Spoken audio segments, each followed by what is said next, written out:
उज्जैन शहर में काफ़ी उत्साह का माहौल है, क्योंकि दूसरी बार उज्जैन से मुख्यमंत्री महाकाल की नगरी से बनाए गए हैं।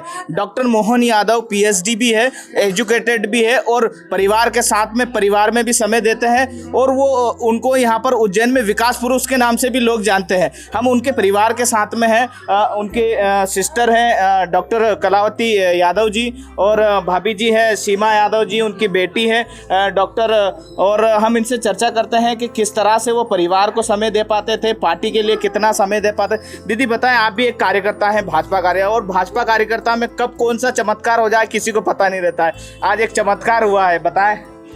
देखिए, भारतीय जनता पार्टी की विशेषता है कि कब वो छोटे कार्यकर्ता को कोई बड़ा दायित्व दे दे, और ये मध्य प्रदेश के मुख्यमंत्री पद का भी एक बड़ी जिम्मेदारी है। और इस जिम्मेदारी को उनके पिछले कार्यकाल को देखा जाए, पिछले सारे उनके दायित्वों को देखा जाए, तो निश्चित रूप से उन दायित्वों को उन्होंने बड़ी सहजता से, सरलता से और विनम्रता के साथ, पूरी निष्ठा के साथ उन दायित्वों को बखूबी निभाया है।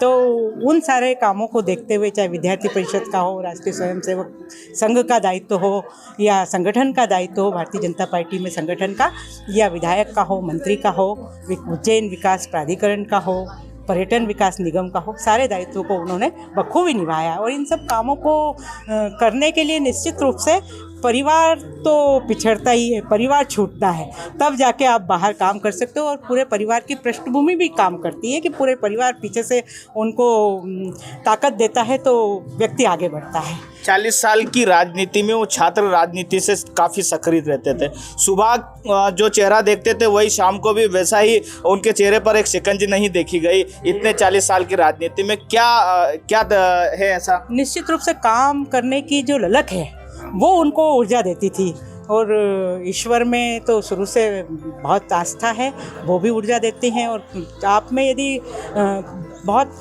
काम करने की ललक है, उत्साह है, तो काम कभी आपको जिम्मेदारी ही महसूस होती है, कोई कठिनाई महसूस नहीं होती है। यही उनकी ऊर्जा है। परिवार की भी पूरी ताकत है, पार्टी की ताकत भी उनके साथ रही है। निश्चित रूप से जब सबका साथ मिलता है तो व्यक्ति काम करता है, और ये भी एक बड़ी जिम्मेदारी है।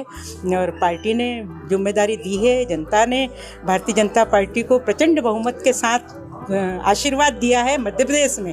तो निश्चित रूप से जब सीएम जैसा बड़ा दायित्व उनको मिला है, तो इस दायित्व में भी एक विजन के साथ पिछले जिन कामों को उन्होंने निभाया है, उसी विजन के साथ अभी भी काम करेंगे। और सभी के साथ लेकर, सभी के मार्गदर्शन में निश्चित रूप से उज्जैन में बाबा महाकाल की नगरी है, बाबा विक्रमादित्य की नगरी है, और विक्रमादित्य को न्यायप्रियता और सुशासन के लिए जाना जाता है। वही उनके आदर्श भी है, और पार्टी की रीति नीति तो आदर्श है ही। सबके सहयोग से एक विजन के साथ आने वाले सिंहस्थ में, और मध्य प्रदेश, क्योंकि जिम्मेदारी पूरे मध्य प्रदेश के मुखिया के रूप में मिली है, मध्य प्रदेश के सेवक के रूप में मिली है, मध्य प्रदेश भारतीय जनता पार्टी के कार्यकर्ता को मध्य प्रदेश की जवाबदारी मिली है। तो निश्चित रूप से जब बड़ा दायित्व होता है तो विजन भी बड़ा होता है। और आज जो खुशी आप चारों तरफ देख रहे हो, जैसे ही टीवी में ये समाचार आया कि मोहन जी को ये दायित्व दिया गया है, भारतीय जनता पार्टी ने मध्य प्रदेश के मुख्यमंत्री के दायित्व पर जिम्मेदारी दी है, तो खुशी की एक लहर पूरे शहर में हो गई। और 2 मिनट में तो उज्जैन के सारे लोग घर में थे, और सारे लोग अपने उससे मिठाइयाँ लाए, खुद ही खुशी से पटाखे चला रहे थे, खुशी से सारे लोग ढोल बजा रहे थे, सारे कार्यकर्ता और सारे आम लोग भी नाच रहे थे, गा रहे थे। सबको लग रहा था कि उज्जैन में मोहन जी मुख्यमंत्री नहीं बने हैं, उनको ये दायित्व नहीं मिला है, हमको मिला है, हमारे भाई को मिला है, हमारे परिवार के सदस्य को मिल रहा है, ऐसी भावना सबकी थी। तो निश्चित रूप से सभी लोग बहुत प्रसन्न हैं बाबा महाकाल का आशीर्वाद पाकर, और भारतीय जनता पार्टी का ये दायित्व। भाभी जी, आप बताएं, एक सफल आदमी के पीछे पत्नी का हाथ होता है।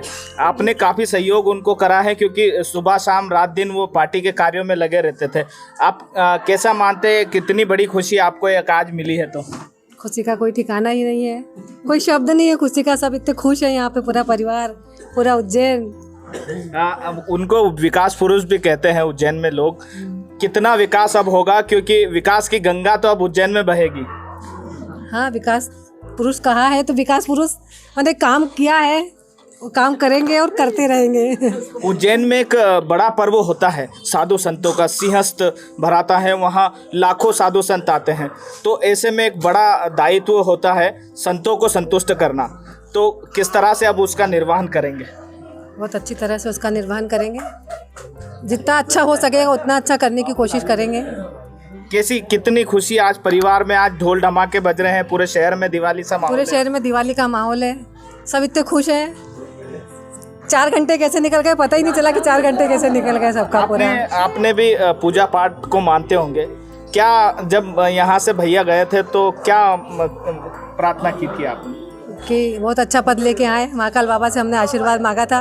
आज अभिषेक करने भी गए थे, उनसे कहा था कोई अच्छा पद दीजिएगा, तो मैंने टीवी में देखा तो इतनी खुशी हुई कि सीएम बन गए हैं। खुशी का कोई ठिकाना ही नहीं था। मतलब ये लगा कि मैं सीएम बन गई हो। मैं तो जो भी है अच्छे से बढ़िया, पति का दायित्व, इतना बड़ा दायित्व दिया है उसका अच्छे से निर्वहन करेंगे, सेवा करेंगे। बाबा ने सुन लिया, बाबा ने, महाकाल बाबा ने अपना आशीर्वाद दिया है। तो धार्मिक नगरी उज्जैन में बाबा का आशीर्वाद डॉक्टर मोहन यादव को मिला है। इतिहास की राजनीति में ये पन्ना लिखा जाएगा और यहाँ के उज्जैन के जो रहवासी है, इस पूरे शहर में दिवाली सा माहौल है, जश्न का माहौल है। यहाँ पर कुछ महिलाएं भी हमारे साथ में हैं। दीदी बताएं, अब कितनी खुशी हो रही है आपके क्षेत्र के, आपके पास में पड़ोसी रहने वाले भाभी हैं? अच्छा, भाभी जी हैं ये। तो भाभी जी बताएं, अब कितनी खुशी हो रही है? बहुत खुशी हो रही है, बहुत खुशी। हमने लाइव बस जैसे ही समाचार हमने सुना वैसे ही हमें खुशी का ठिकाना ही नहीं रहा है कि मतलब इतनी माहौल इतना हो गया कि बस ने कभी कि बस जैसे ही आए अब स्वागत की तैयारी कर रहे हैं। और अभी भी सब इतने आ रहे हैं कि कैसे सोच रहे कि क्या करें के तो भी बहुत खुशी हो रही है। दीदी बताएं, आप एक छात्र भी है, एक युवा भी है, आप भी कार्यकर्ता हैं, कितनी खुशी है आपको? हम सबकी खुशी का तो कोई ठिकाना नहीं है, क्योंकि उज्जैन की नगरी से जब जिन्हें विकास पुरुष की उपाधि दी है और उन्होंने उतना काम भी किया है, और अभी 5 साल में जो सिंहस्थ आने वाला है उसको लेकर भी वो, क्योंकि वो सनातन के साथ साथ धर्म को भी बहुत मानते हैं, और उनको जो डॉक्टर जो लगता है उन्होंने उन सब चीज़ों को बहुत बारीकी से पढ़ा भी है। और युवाओं के लिए तो वो शुरू से कार्य करते आए हैं और आगे भी करेंगे। और जितने युवाओं में जो उत्साह है, आप देख सकते हैं उज्जैन की सभी सड़कों पे पटाखों के साथ साथ ढोल धमाके बज रहे हैं, और हमें लगता है कि वो पूरे प्रदेश में भी वैसा ही उससे ज़्यादा अच्छा कार्य करके बताएंगे। तो उज्जैन की नगरी महाकाल से डॉक्टर मोहन यादव जी को सीएम बनने के बाद में पूरे शहर में दिवाली सा माहौल है। अब जो सिंहस्थ होगा, देखने लायक सिंहस्थ होगा, क्योंकि विकास की गंगा अब उज्जैन से बहने वाली है। उज्जैन से मृदुभाषी के लिए अमृत बेटवाल।